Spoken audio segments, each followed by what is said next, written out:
Welcome to TypeScript FM, the friendly podcast for TypeScript developers where we bring you news, updates, and interviews from the community with plenty of tomfoolery sprinkled in. I'm your host, Kamran Ayub, and I'm joined by my co-host and best bud, Eric Onerheim. Together, we're the two TypeScript fools. Welcome to the show.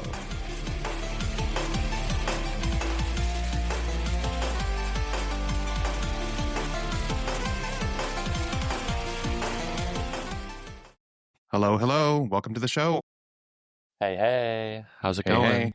It's going. I have been daily driving Fedora 42 with Hyperland for like the last week and a half, and I am loving it. It is so fast. It's so good. Do you wear a fedora while using Fedora? You know what? Plenty of people are sending me that Fedora Reddit meme, with the guy doing the eyebrows. So, nice. Yeah, I'm not, but I could. Nice. Yep. I remember back in the day you would sport a fedora. So we don't talk about that time. The cringe fedora. I actually got rid of all of them. They're gone. Nice. I don't own a fedora anymore. That's funny. Good times. Good times, yeah. What else is going on? Well, I got a new patron, which is cool. So I get to send them some stickers. And I got a new GitHub sponsor too, which always feels good. Not that y'all should be compelled to do that, but it always feels good. Well, if you want Eric to work full time on Excalibur, maybe you should. That's right. If you sponsor me to my current salary level, I will work on Excalibur full time. Man, wouldn't that be wild? Oh, that would be the dream. That would be the dream. I've been watching a lot of car YouTube, so now I'm fixing cars, which is weird. Yeah, I'm doing very simple stuff. So there's something wrong with your car? No, it's just like, lights that go out, like you don't want to pay the mechanic to change a light bulb and have them charge you a lot of money, or things that are like fuel filter or air filter, that stuff that's very user serviceable. Like I'm doing that. And then I'm like, hey, I'm like reaching out to my friends. I'm like, hey, if you have something, I'll try to fix it, because I'm actually like special interesting in cars right now, which is super weird. Nice. So, yeah, I'm going a little prepper mode too. I bought a solar battery from Jackery. It's like number one on Popular Mechanics. We've had a lot of like brownout, blackout in Minnesota in the last year or so. So we're like, we kind of need one. I actually had one this weekend. Yeah, for it was only an hour, but it was at like 7 p.m. on Friday, I think actually. Mm-hmm. Yeah. But I've talked to my friend about generators, and there's a lot to talk about there because it depends on what you want to run. But for us, the sump pumps in the basement are like number one priority to like keep those working. Yeah, otherwise you'll flood. Yeah, there's a few options you have that you can do solutions that are dedicated to just the sump pumps, and there are specific things you can do. Or you can go more generic and get like a generator, but it has to be kind of a whopper of one to be able to run those. So, yeah. Yeah, I was looking at doing UPSs too for some of the computer equipment I have running, so that that's a good idea for sure. Yeah, so they can like gently power down. Also, I have Excalibur Playground as a prototype. Ooh. So we'll link in the description to a game that a community member made as a Pong implementation in the Excalibur Playground. So nice. Hopefully I'll have a little more time to add a little more polish and shine to it before this episode goes live, but it's working and it's awesome. This is what we were talking about in a previous episode. So this is like the Monaco code editor where you can write TypeScript, and then on the right side of the screen it shows the game canvas, and like you can run and build the game. That's right. Yeah. That's pretty sweet. Yeah. And then we were just talking before the show, now we need a way to embed it so we can put it into the docs. But once it's live and stuff, now people can contribute to it and we can improve it, but it's a very MVP right now. Yep, it's super MVP. It'll run a game. Yep. As long as that game fits in one file. And you could share it too with what kind of encoding is it? Oh yeah, it's doing LZ compression. Okay. And putting it in the URL. I ripped off the TypeScript Playground. That's what they're doing. They do LZ compression of your code and then they put it in the URL. Perfect. So what's up with you? I have been just working on my Quick City course now that I'm back from vacation. So I'm on the second module talking about pages and layouts. And so I have to cover like how quick components work and like comparing those to React. It's a little bit different, but a little bit familiar too. And so just plugging away on that. One interesting thing, I'm hoping that we can do a dedicated episode on Quick sometime soon, maybe before the course is released or right after. But V2 is actually in beta. There's not a blog post on it yet, so I can't easily link to it. But if you're in the Quick Discord, there's information about the beta, so you can try it out right now. And I will be trying it for the course. And the cool thing is that there's no breaking changes to any of the like public-facing API. It's mostly internal changes. And I think there's maybe a small change to the imports. But otherwise, if you want to get on the Quick bandwagon, you can go try V2 right now. So that's what I'm working on. And then just as a small PSA, you've been getting into car mechanics, and I've fixed a bunch of my appliances before. One time I had to fix my washer because the drum was all messed up and it was like booming against the side. So you'd be like, you put on the washer and then you'd hear this boom in the other room, like boom, boom, boom. Like, what the heck is that? The giants are coming. Yes, yeah. But anyway, this past week I fixed my dryer because it was not drying correctly. So PSA, make sure you clean the dryer lint out of your dryer, and not just the vent. I actually opened up the entire back of it, and there's lint all over the place. And actually, that's where the worst of the lint was. That's why it wasn't drying properly. And then, yes, I cleaned the dryer vent area too, because that had a lot of lint in it. But you got to be careful with that. That should be a regular maintenance thing you do, because otherwise that's a fire hazard risk. Yeah, a lot of house fires happen from the dryer. Yep. So go do that. I learned it from a YouTube video. Someone had the exact model of dryer that I had, and they did like a disassembly. So I just watched on how they disassembled it, put it back together. Boom, done. Took me about an hour. Awesome. Yeah. Well, we can hop right into the news of July 21st, 2025. News. What's fresh off the press? Well, that would be Deno Fresh 2.0 alpha. There is now more Deno Fresh for you to consume. You can check it out. There's some documentation in their Blue Sky post, their BigInt, and it details all of the changes, some of the core ideas, the things that they're changing. Yeah, there is a migration guide in the Canary documentation. So if you go view the docs and you switch it to Canary, that will be against the 2.0 alpha branch. So yeah, the bits are still fresh, but the migration guide does go through like what changes if you're using Fresh 1.0. So you can go check that out. But it's going to be pretty cool. I think we'll be adding a bunch of new features and sort of bringing it more to modern standards, which is pretty cool. I'm going through the migration guide right now, and it doesn't seem like it's anything too wild. It just seems like things are just getting a little streamlined and a little better. I think we'll probably cover in a little bit more detail once it's actually released, because they should publish a blog post that will, cover what exactly is all new. I think that data fetching and stuff is kind of the big thing that they improved with it. Next up, we have more TypeScript news. TypeScript 5.9 release candidate is out. Ooh. Last time we talked about the beta, which was out, and the differences between the RC and the beta are small. So a few things that they've changed. They made a few fixes since the beta. They've restored the abort signal.abort to the DOM library, and they've added a few behavioral changes to libdom. Notably, a lot of them are around typed arrays. So they changed that around a little bit. And then there's a bunch of minor fixes as well, and we'll include a link to that. So not a whole lot's happened there. We'll also include a link to a great summary from Jake Bailey. His BigInt on it has a good bulleted list, so we'll include that. Cool. Yeah, so that means 5.9 is right around the corner then. Ooh. What's new in TSGo? Well, TSGo just merged the @satisfies tag to their JSDoc implementation. So now that's supported in TSGo, bringing it closer to the current mainline TypeScript implementation. So, and I learned that you could do @satisfies in JSDoc. I had no idea you could do that. Yeah, that's cool. And I have a PSA for all y'all. eslint-config-prettier was compromised. And it's not just that. It was sync kit, packager core, and NAPI post install.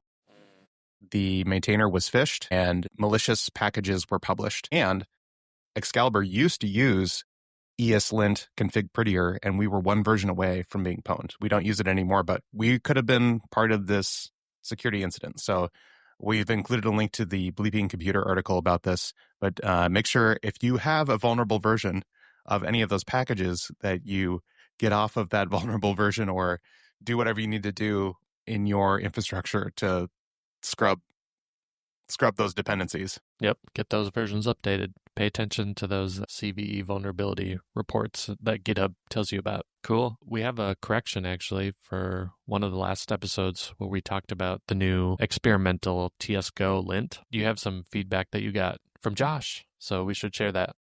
Josh reached out to us. Thank you, Josh.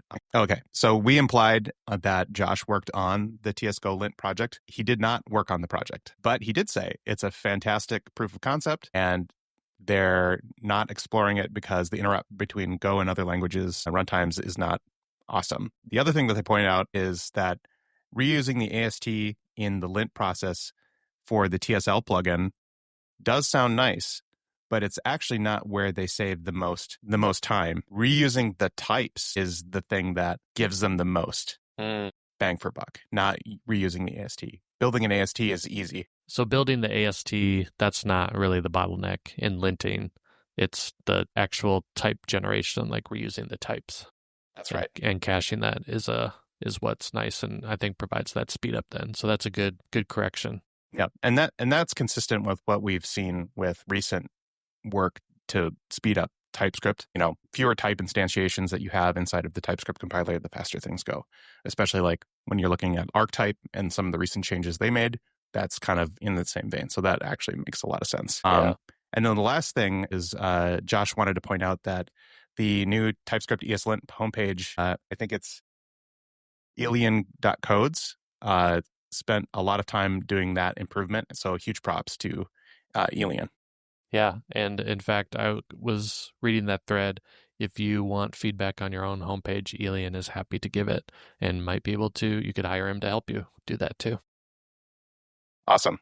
Cool. Some community highlights, 2 videos for you. First, from freeCodeCamp, they released a free 1-hour crash course for beginners on learning TypeScript. So if you've been looking for some TypeScript learning resources, that's a pretty common question in the subreddit is like, I'm a first-time TypeScript user. Where can I go to learn more about TypeScript? Well, you could read some books, but if you prefer video, you should go check out freeCodeCamp's crash course for beginners. So we'll link to that. And then if you want a little bit more of an advanced talk, and so you've been a TypeScript user for some time, or you're trying to get your head around some of the more harder parts of it, CityJSConf Sweta Tanwar did a talk on mastering TypeScript mysteries. So she covers generics, inheritance, intersection types, union types, enums, and it's a pretty short and sweet 24-minute overview, but she has a lot of demos in there. And one thing I wanted to call out was that since generics are probably one of the most confusing aspects of TypeScript, you might just want to watch that part because she does use Soduku as an example of like, how do you change out the Soduku tiles and do that using generics? Awesome. Next up, we have a tweet from Reg Brathwaite talking about how they use BigInts to make sure that a string is a well-formed integer. It's really cool, actually. I wouldn't have thought to do this, but effectively they're doing a type to make sure that the string that you're getting passed is an integer formatted string instead of like number, which can be integers, floating, whatever. Mm-hmm. So they use the BigInt type in their type inference to make sure that it's actually an integer, which I thought was a really neat trick. And I wouldn't have thought of that. And now I'm going to hold that in my bag of tricks because I actually have a couple of use cases for that.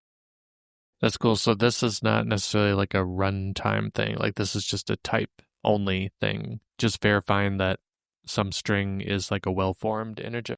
That's right. Yeah. And I would still do a runtime check. Okay. Yep. That makes sense. That's cool. We have a playground link. If you're like, I still don't get it, you can go take a look at the playground link and that should illustrate it a lot better. Nice. We have something that hit Hacker News and has a really awesome tweet, but it's how to run TypeScript in the browser without a build or transpile step. So, what magic is this? This is called tsbro. Trust me, bro. Just use the TypeScript, bro. I don't know if that was the joke, but I think it stands for TypeScript browser. But I like tsbro. Just do it, bro. That's funny. Just run it, bro. So how it works, because I was curious, how does this actually work? It's actually fairly straightforward, but it asynchronously downloads your TypeScript modules, and then it actually runs it through the SWC WASM compiler. So that's like the WebAssembly version of SWC. So it runs on the web, runs inside the browser, but then it does one additional step. It uses a ESM to CJS, Common JS converter, before it evaluates the code. And that's so that it can do the require API synchronously to get everything to work. And obviously it doesn't support everything, but it's pretty cool for prototyping and like really MVP type stuff. So you basically include like a script type like text/tsx or text/ts, and it just evaluates that without any additional steps. So definitely not for production usage, and it is very fresh out of the oven. I think when we put together our show notes, the commit was like 1 minute old when we were looking at the commit history. Yeah. I thought that was really funny. We were like, last night when we were doing our prep, we were like, oh, yeah, this is extremely fresh. There was a commit 1 minute ago. Yeah, so I think they're actively working on it and, responding to feedback probably from the Hacker News thread and stuff. But definitely worth checking out. I mean, this is really cool. So like no additional tools or anything to actually just run TypeScript right from your index.html page. Nice. Another cool community shout out for Alessio Cozier, I believe. They have a library called Pure TS Mock, which is great. It's if you need to do TypeScript mocking that is type safe and expressive, they have a neat little library to do that. And I'm definitely going to be taking a look at this for my own mocking attempts. Yeah, and this is framework agnostic. So it has zero dependencies, because I think one question is, well, if I'm already using vtest or I'm already using jest, why do I need an additional mocking library? So the answer is you don't. But if you are not using those, or you need to do mocking for some other reason in a different, test runtime, so this would be a little library to use for that. No boilerplate, no fuss. Yeah, and it's kind of neat. It has like a Fluent API. So if you are like, I want to make my mocks kind of like, if you're a .NET person, you might have used Fluent assertions. It kind of feels like Fluent assertions. Okay, cool. Yeah, that's nice. I like the Fluent assertion library. Yeah, super cool. I have another one. This one is a bonus from our Discord. A contributor, Matt Jennings to Excalibur, pointed out a neat way to do server-side rendering using like lit web components by using the Deno Emit and Deno bundle. Roughly speaking, they use that and then pull out the inner HTML of the web component after they've emit it, and then they send that down to the browser as a way of doing SSR with web components. And I thought that was super, super neat and really creative solution. That's really interesting. What is Deno Emit? Just in case, like even I'm not really familiar with Deno Emit. Yeah, so Deno Emit is something that went under the radar for me, but it's a way to transpile and bundle JavaScript and TypeScript in Deno and Deno deploy. So this is kind of like, this is like Deno bundle, but this is kind of like, I want to interact with it like script wise. Gotcha. And there is also going to be a Deno bundle API specifically that's going to be more serviceable, but this is kind of the idea. That's cool. So this is a way for me to like write a script that basically does the transpilation using the Deno internal emit. Yeah. So if you wanted to use like build your own server-side rendering for whatever you're doing, you might be able to do this and make it happen using Deno Emit. That's cool. Nice. So yeah, I thought it was cool. Using lit, which is like you can create web components, right? How would you describe lit? Yeah, I'd say lit is a very small, like very thin veneer over the like built-in web components API. Okay. The built-in web components API is a tragedy. It is heinous. So lit makes it very usable. So I think it's a very thin layer. So it's not like you're buying into a huge framework. It's very simple. Like all of its change detection, all of its stuff is like minimal. Gotcha. So you're roughly just using web components at that point. Okay, so it provides a nice developer experience over native web components. That's right. Yeah, okay. That's right. Cool. Very nice. All right. Moving on, we have a really awesome blog post from a Dev2 user, Laxman Rathod, and they talk about mastering TypeScript types, a guide from basics to advanced, and they have quite a bit of examples, and then they go pretty deep here at the end. They start talking about how read-only works, how to make properties required or optional, how to do like the TypeScript helpers. They have a lot of examples, including like component props in React. So if you're like, oh, I want to figure out how to do this, they go pretty deep with examples. So if you want to see how this code works, you can check it out. Nice. That's good. That's a nice resource. And then finally, I saw something that was really interesting in the community, something called electrobun. And I saw this from a Blue Sky user, I believe Tom Duor. It's a way of building TypeScript apps with Bun and Electron. Oh, okay, cool. I was wondering if it had something to do with butts, but Electrobun, Electrobuzz. Maybe it's a Pokemon. oh yeah, it does sound like a Pokemon. That's cool. So I can use Electron plus the Bun runtime to write a desktop app, which is interesting because isn't Electron, that's usually just the Node runtime, right? Yeah. And what's interesting here that I thought was cool is you can use Zig to do your like native stuff. So I thought that was interesting. That's very cool. I hope people go check that out. Yeah. Well, we have a secret of the handbook this week. That's right. We're bringing it back because during the show notes prep for this, Eric was like, oh, by the way, did you know about this thing that I just found out about? I'm like, I've never heard of this. And when we looked into it, it's not even documented in the handbook. So this is a true secret of the handbook. Yeah. So what do you got for us? So apparently you can do const generics. And what I mean by that is like if you do like angle bracket and you have a generic type, you can do angle bracket, const, t, and angle bracket. And I had no idea that existed because I've definitely tried to do like as const, or I've tried to do like different things there to try and get the const behavior of like as const. And it does what you think it does. So like if you wrote a function and you had that const generic there, the inferred type would be like as if you as const a variable and passed it in. So it infers the type as if it were const. Yep. So if you're trying to imagine this, I'll repeat it again. But like you have your function name, and then you've got the generic angle brackets. Usually you do angle bracket t, right? This is prepending the keyword const right before that. And then when you consume that generic type, like in your parameter, when you hover over it, it says it's read-only. So it treats it as if you passed in an as const type. So this is called a const generic, and it is not, we couldn't find it in the handbook at all. That was documented. And maybe it's there and I'm bad at searching, which is also very possible, but I couldn't find it. Yeah, we've got a playground link that you can, if you're still like, what? You can go take a look at that. And a huge thanks to Blue Sky user Peter Kroner, who brought this to our attention through a humorous tweet, petition to rename TypeScript to ConstScript for obvious reasons. And they have like all of the different ways that you can use const in TypeScript. Nice. That's cool.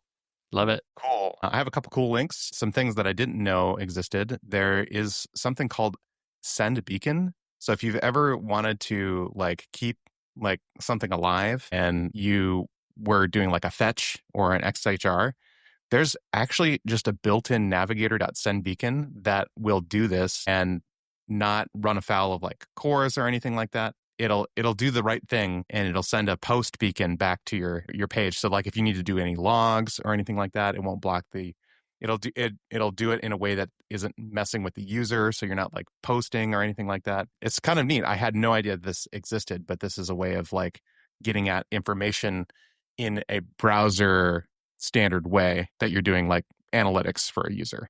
Yeah, if someone in the audience has done third-party analytics, they probably are familiar with this because this is really the only safe way to like send analytics, because one thing that you don't realize is that if the user like closes a tab, any like fetch request is like canceled that's in progress and stuff. But with SendBeacon, it basically guarantees that it always gets sent, even if the user closes your tab or navigates away. So a lot of this Navigator SendBeacon is used for like page analytics and session analytics because it's probably the most reliable way. And it does require like a specific format. I think it only supports like HTTP post. So yeah, this is well used in like analytics libraries. Yeah, I had no idea it was a thing. So I thought it was cool. So if you're ever doing your own bespoke analytics stoof, check it out.